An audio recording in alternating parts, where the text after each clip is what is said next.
Le massage du crâne est quelque chose d'extrêmement important.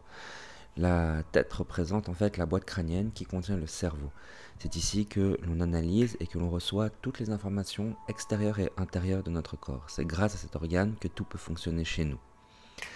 Ça travaille avec les sens, que ce soit la vue, l'ouïe, l'odorat, le toucher, mais aussi toutes nos fonctions vitales comme pour pouvoir respirer. Il n'est pas possible d'ouvrir le crâne et travailler directement sur le cerveau.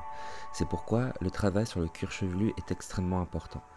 Travailler sur les cheveux, essayer de travailler vraiment sur leur attache, la peau, les muscles qui entourent le crâne, permettent justement de libérer toutes les pressions, toutes les tensions, tout le surplus d'énergie qu'il peut avoir et se tenir, comment dire, enclavé à l'intérieur du crâne, et du coup pouvoir le libérer. Le travail énergétique qui s'opère derrière avec les claquements de doigts est très important pour aider cette libération.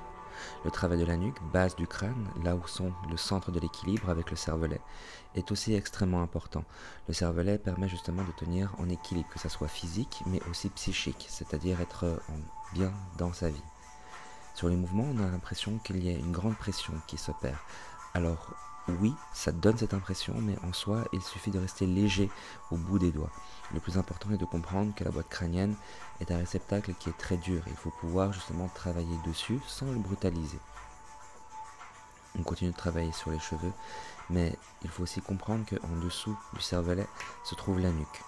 À cet endroit, on a la moelle épinière qui descend et qui est le chemin, comment dire, là où se regroupent tous les nerfs qui partent dans le corps.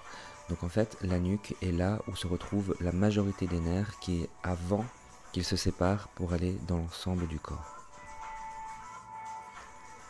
Travailler la tête est donc très important. Cela permet de libérer beaucoup de choses.